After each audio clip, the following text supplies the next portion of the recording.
یزید کی لشکر جو امام حسین کے مقابلے میں آیا، امام حسین کے لشکر کی تعداد 72 تھی، تو یزید نے 22,000. مجھے بتائیے 72 کا 22,000 سے کو مقابلہ ہوتا ہے؟ عمر بن سعد نے پھر عبید اللہ ابن زیاد کو لکھا کہ 22,000 بندے تھوڑے ہیں، کچھ بندے زیادہ بھیج. تو عمر بن سعد کو عبید اللہ ابن زیاد کہنے لگے کہ تو پاگل تو نہیں ہو گیا، 72 کے لشکر کا 22,000 بھیجا، اور کتنا بھیجو؟ تو اس نے کہا تمہیں یہ نہیں پتا یہ لوگ کون ہیں؟ یہ مولا علی شیر خدا کی اولاد ہے. ان میں ایک ایک شخص ایسا ہے جو 1,000 کے مقابلے میں لڑنا جانتا ہے. تو یہاں کمزوری دکھائی جاتی ہے. ہمارے بچے سمجھنے لگے ہیں کہ یہ شاید کوئی ایسی داستان ہے، اور اس طرح کا ماحول ٹی وی پہ میں دیکھ رہا تھا، اس طرح کا ماحول بنایا جاتا ہے جیسے کوئی خوف ہے. یعنی واقع کربلا کوئی ایسا واقعہ جسے دیکھ کے خوف طاری ہو جائے، بچے راتوں کو ڈرے. وہ اکیلے درخت دکھائے جا رہے ہیں اور تیر دکھائے جا رہے ہیں. او یار کیا قوم کی تربیت کر رہے ہیں؟ واقع کربلا حوصلے کا نام ہے، دلیری کا نام ہے. سنیں بات اصل میں کیا تھی، بڑے ٹھنڈے دماغ سے میری بات کو سمجھیے گا. حضرت مولا علی شیر خدا کے بعد مسلمانوں کے متفقہ امیر بنے تھے حضرت امیر معاویہ. انہیں امیر کس نے بنایا تھا؟ امام حسن نے، حضرت علی کے بڑے صاحبزادے.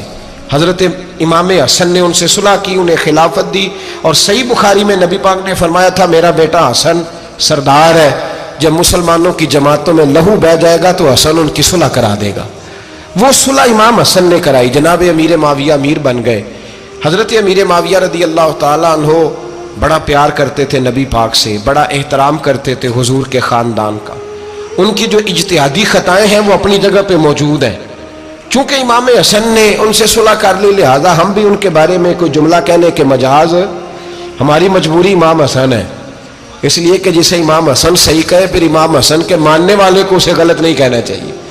حضرت امیر معاویہ رضی اللہ تعالیٰ عنہ کا جب وصال ہوا تو حضرت امام حسن پہلے ہی ان سے وصال کر گئے، آپ کو زہر دے دیا گیا، آپ شہید ہو گئے. امام حسین موجود تھے. تو یزید کے بارے میں لوگوں نے کہا جناب امیر معاویہ سے کہ یہ ٹھیک ہے، مناسب ہے اور بہادر ہے، دلیر ہے، وہ جو ہوتے ہیں نا خوش آمدید ٹولہ. تو حضرت امیر معاویہ کے گرد بھی کچھ ایسے لوگ تھے، انہوں نے آپ سے کہا کہ یزید کو نامزد کر دیں. تو آپ نے یزید کو بلایا، حوالہ مجھ سے دیکھ لیجئے گا. بلا کے فرمایا کہ 3 بندوں کے سامنے اپنی خلافت پیش کرنا، اگر وہ تجھے مان جائیں تو امیر بن جانا، نہ مانے تو چپ کر کے گھر بیٹھ جانا. وہ 3 بندے کون ہیں؟ جناب عبداللہ ابن عباس، حضرت عبداللہ بن زبیر اور امام حسین رضی اللہ تعالیٰ عنہ. یہ وصیت فرمائی جناب امیر معاویہ. ہوا یہ کہ یزید جب امیر بنا نا، 2-3 چیزیں ہوتی ہیں جب کسی بندے کو قابو کرنا ہوتا ہے، 2-3-4-5 چیزیں ایسی ہوتی ہیں جس سے بندہ قابو آتا ہے. تو اس نے بھی فوری طور پہ، یزید نے دیکھا میرے لیے مسئلہ کیا بن سکتا ہے. ولید بن عتبہ اس وقت مدینے کا گورنر تھا. یزید نے اس کو خط لکھا کہ امیر عرب کا رواج آج بھی ہے کہ جب تک نئے خلیفہ کی بیعت نہیں ہو جاتی پرانے کے انتقال کی خبر ہی نہیں دیتے، اس کو رکھے رکھتے ہیں. یہ ان کا طریقہ ہے. وہ کہتے ہیں کہ ولی عہد اچھی طرح قبضہ کر لے پھر بتائیں گے.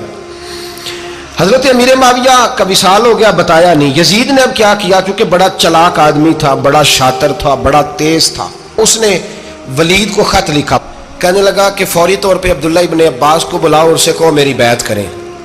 یہ جو بیعت ہوتی تھی نا، یہ بھی سن لے کیا ہوتی تھی. یہ بیعت حلف ہوتا تھا کہ میں اللہ رسول کے نام پہ حلف دیتا ہوں کہ میں یزید کی اطاعت کروں گا، میں اس کے خلاف کوئی بغاوت نہیں کروں گا. کوئی یہ بیعت لوگ سمجھتے ہیں کہ بس ہاتھ پکڑنے کا نام بیعت تھا. اس بیعت کا متبادل جمہوری ملکوں کے اندر ووٹ آیا ہے. تو کہا بیعت کرے. حضرت عبداللہ ابن عباس کو بھی بلاؤ، عبداللہ بن زبیر کو بھی بلاؤ، امام حسین کو بھی بلاؤ. امام حسین آدھی رات کے وقت بیٹھے تھے مسجد نبوی میں، چونکہ 5 نمازوں کی آپ امامت کرتے. امام حسین نماز پڑھا کے عشاء کی بیٹھے تھے. جناب عبداللہ بن زبیر، عبداللہ بن زبیر کون تھے؟ یہ نبی پاک صلی اللہ علیہ وسلم کی پھوپھی پوتے تھے اور جناب صدیق اکبر کے نواسے تھے. حضرت عبداللہ بن زبیر اور جناب زبیر بن عوام عشرہ مبشرہ صحابی ہیں، ان کے بیٹے تھے. بہت زیرک آدمی تھے. یہ بھی امام حسین کے پاس بیٹھے تھے. عبداللہ ابن عباس بھی تھے جو حضور کے چچا کے بیٹے ہیں، اس امت کے پہلے مفسر ہیں قرآن پاک. یہ لوگ بیٹھے تھے. تو ولید نے ایک بندہ بھیجا، اس نے آ کے کہا جناب آپ کو گورنر صاحب نے بلایا ہے. تو عبداللہ بن زبیر کہنے لگے حسین اس وقت بلانے کی بات سمجھ میں نہیں آئی. تو امام حسین بڑے بصیرت والے تھے، اللہ نے بصیرت دی تھی. کہنے لگے عبداللہ آپ کو سمجھ نہیں آئی، مجھے سمجھ آ گئی ہے، امیر معاویہ وصال کر گئے اور یہ ہمیں جو بلایا گیا ہے نا، یہ یزید کی بیعت کے لیے بلایا گیا ہے. تو کہا پھر آپ آدھی رات کو نہ جائیں، آپ کے لیے خطرہ ہوگا۔ تو امام حسین فرمانے لگے خطرہ حسین کو نہیں ہوتا۔ نہیں، کہا پھر بھی آپ مہربانی کریں ذرا احتیاط سے جائیں۔ تو جناب عبداللہ ابن زبیر نے، عبداللہ ابن عباس نے 14 بندے نیزے دے کے، تلواریں دے کے امام حسین کے ساتھ بھیجے اور کہا کہ امام حسین اگر اس نے کوئی غلط ملت بات کی نا، زبردستی بیعت کرنے کا کہا، تو آپ بس کوئی ایک بات اونچی آواز میں کر دینا، یہ سپاہی پیچھے آ جائیں گے۔ امام حسین ان 14 بندوں کو لے کے گورنر ہاؤس پہنچ گئے۔ جب آپ وہاں پہنچے، اس نے بتایا، اس نے کہا جی حضرت امیر معاویہ انتقال کر گئے اور آپ نے یزید کی بیعت کرنی ہے۔ تو امام حسین فرمانے لگے میں چھپ کے بیعت نہیں کروں گا، مجمع لگاؤ، جمعے والے دن اعلان کرو، جو طریقہ ہے حضرت ابوبکر صدیق کا، جو طریقہ ہے حضرت عمر فاروق کا، جو انداز حضرت عثمان غنی کا ہے، جو مولا علی کا ہے،